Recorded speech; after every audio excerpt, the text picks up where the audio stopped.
BJP സംസ്ഥാന അധ്യക്ഷ സ്ഥാനത്ത് നിന്ന് പടിയിറങ്ങുന്ന കെ സുരേന്ദ്രൻ മനസ്സ് തുറക്കുകയാണ്. താൻ പ്രസിഡന്റായ കാലയളവിൽ ചെയ്ത കാര്യങ്ങൾ കെ സുരേന്ദ്രൻ 24-നോട് പറഞ്ഞു. പുതിയ നേതൃത്വത്തിന്റെ കീഴിൽ 2026-ൽ ബി.ജെ.പി വലിയ മുന്നേറ്റം നടത്തുമെന്നും കെ സുരേന്ദ്രൻ പറഞ്ഞു. എസ് ശ്രീകാന്തിന്റെ റിപ്പോർട്ടിലേക്ക്. ബി.ജെ.പിയുടെ പുതിയ സംസ്ഥാന അധ്യക്ഷനെ തിരഞ്ഞെടുക്കുന്നതുമായി ബന്ധപ്പെട്ട് നാളെയാണ് ഔദ്യോഗിക പ്രഖ്യാപനം. ആ ഘട്ടത്തിലാണ് അദ്ദേഹം നമ്മളോട് പ്രതികരിക്കുന്നത്. ഇപ്പോൾ ഇന്ന് രാജീവ് ചന്ദ്രശേഖരൻ ഔദ്യോഗികമായി നാമനിർദ്ദേശ പത്രിക സമർപ്പിച്ചിരിക്കുന്നു. നാളെ പ്രഖ്യാപനം ഉണ്ടാകും എന്ന് പറയുന്നു. ബി.ജെ.പി ഒരു വലിയ മാറ്റത്തിലേക്കാണോ പോകുന്നത്?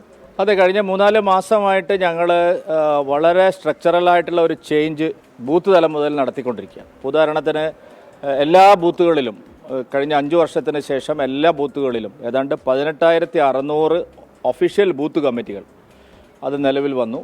അത് കഴിഞ്ഞ് 280 മണ്ഡലങ്ങളിലും പാർട്ടി, ഞങ്ങൾക്ക് 140 അസംബ്ലി മണ്ഡലങ്ങൾ ഇൻറ്റു 2 280 അവിടെ എല്ലാം പാർട്ടി പുതിയ കമ്മിറ്റി രൂപീകരിച്ചു. 14 റവന്യൂ ജില്ലകളെ 30 അവിടെയും ജില്ലാ കമ്മിറ്റികൾ വന്നു. വളരെ നല്ല മാറ്റങ്ങൾ എല്ലായിടത്തും ഉണ്ടായിട്ടുണ്ട്. ഇപ്പോൾ നിങ്ങൾ മാധ്യമങ്ങളൊന്നും പ്രശംസിച്ചില്ലെങ്കിലും 280 പാർട്ടി മണ്ഡലങ്ങളിൽ 39 സ്ത്രീകളാണ്. മതന്യൂനപക്ഷങ്ങൾ, പട്ടികജാതിക്കാർ, ഇവരൊക്കെ എണ്ണം ഒരു സോഷ്യൽ എഞ്ചിനീയറിങ്ങിൻ്റെ ദൃഷ്ടിയിൽ നോക്കിയാൽ കേരളത്തിലെ ബി.ജെ.പി വളരെ കൃത്യമായിട്ടുള്ള ഒരു തയ്യാറെടുപ്പ് ഓർഗനൈസേഷൻ റീസ്ട്രക്ചറിങ്ങിൻ്റെ പേരിൽ നടത്തി. ഇനിയിപ്പോൾ അവശേഷിക്കുന്നത് സംസ്ഥാന അധ്യക്ഷ പദവി മാത്രമാണ്. ഇന്ന് നാമനിർദ്ദേശ പത്രിക ഒരെണ്ണമാണ് കിട്ടിയത്, ശ്രീ രാജീവ് ചന്ദ്രശേഖർജി. നാളെ വരണാധികാരി ഔപചാരികമായിട്ട് അദ്ദേഹത്തെ പ്രഖ്യാപിക്കും. ഇപ്പോൾ നിലവിൽ അങ്ങ് തുടരും എന്ന് ചില വാർത്തകൾ, റിപ്പോർട്ടുകളൊക്കെ തന്നെ ഉണ്ടായിരുന്നു. ബി.ജെ.പിയെ സംബന്ധിച്ചിടത്തോളം വലിയൊരു പ്രതിസന്ധി കാലഘട്ടത്തിലൂടെ ബി.ജെ.പിയെ നയിച്ചു. ബി.ജെ.പിക്ക് ഒരു MBA അടക്കം ഇവിടെ നിന്നും സൃഷ്ടിക്കാൻ സാധിക്കുകയും ചെയ്തു. തദ്ദേശ തെരഞ്ഞെടുപ്പിലൊക്കെ തന്നെ ബി.ജെ.പി വലിയ മുന്നേറ്റം കാഴ്ചവെക്കുകയും ചെയ്തു. അതിനുശേഷം അത് അങ്ങേക്ക് ഗുണമാകുമെന്നും തുടരും എന്നും ഒരു വർത്തമാനവും ഉണ്ടായിരുന്നു. അതായത് വസ്തുത അറിയാത്തവരാണ് ഇത് പറയുന്നത്. 5 വർഷം കാലാവധി പൂർത്തിയാക്കിയ എല്ലാ അധ്യക്ഷന്മാരും മാറി. അപ്പോൾ എനിക്കറിയാലോ, പിന്നെ എന്നോടൊപ്പം ചുമതലയേറ്റ എല്ലാവരും ഇതിനോടകം തന്നെ സ്ഥാനമൊഴിഞ്ഞു.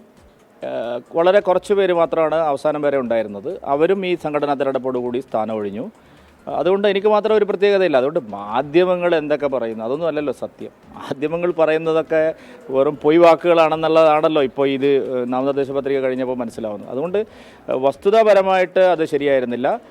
ബി.ജെ.പിയെ സംബന്ധിച്ചിടത്തോളം എപ്പോഴും അത് സംഘടനാ തെരഞ്ഞെടുപ്പ് കാലാകാലങ്ങളിൽ നിയമാനുസൃതമായിട്ട് നടത്തുന്ന ഒരു പാർട്ടിയാണ് ബി.ജെ.പി. അതിൻ്റേതായിട്ടുള്ള പ്രയോജനം ഞങ്ങൾക്കുണ്ടായിട്ടുണ്ട്. പുതിയ ലീഡർഷിപ്പ് വളർന്ന് വന്നുകൊണ്ടിരിക്കുകയാണ്.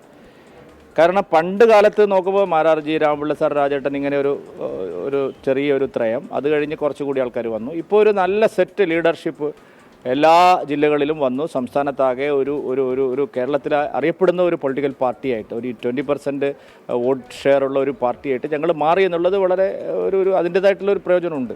ഇപ്പോൾ തുടരാൻ മനസ്സിൽ ഏതെങ്കിലും തരത്തിലൊരു ആഗ്രഹം, തയ്യാറെടുപ്പ് അങ്ങനെ ഉണ്ടായിരുന്നു? തുടരാൻ സാധിക്കില്ലല്ലോ, പിന്നെ എങ്ങനെയാണ് അങ്ങനെ? മാധ്യമങ്ങൾക്ക് ഇതൊന്നും അറിയാതെ അവർ സംസാരിക്കുന്നു എന്നല്ലാതെ തുടരാൻ എങ്ങനെ കഴിയുന്നു? 5 വർഷം കഴിഞ്ഞ് എല്ലാവരും മാറുമ്പോൾ ഇപ്പോൾ നോക്കൂ, 30 ജില്ലാ പ്രസിഡന്റുമാരെ ഞങ്ങൾ നിയമിച്ചു. അറ്റ്ലീസ്റ്റ് മാധ്യമങ്ങൾ അതെങ്കിലും ഒന്ന് കാണേണ്ടതായിരുന്നു. ഒറ്റൊരു ജില്ലാ പ്രസിഡന്റും 5 വർഷം കഴിഞ്ഞവരെ നിർത്തിയിട്ടില്ല. പാർട്ടിക്കകത്ത് വ്യക്തമായിട്ടുള്ള ധാരണകളുടെ പോകുന്നത്. അപ്പോൾ ആ ധാരണ ഇല്ലാത്ത ആളല്ലല്ലോ ബി.ജെ.പി സംസ്ഥാന പ്രസിഡന്റ്. അതുകൊണ്ട് വാർത്തകൾ വരുന്നു, അതാരും നിഷേധിച്ചില്ല. നിങ്ങൾ പറയുന്നതൊക്കെ വെറും പിന്നെ അരമണിക്കൂർ പോലും ആയുസില്ലാത്ത വാർത്തകളാണെന്നുള്ളത് ഞങ്ങൾക്ക് അറിയുന്നതുകൊണ്ട് ഞങ്ങളത് മറന്നു, അത്രയേ ഉള്ളൂ.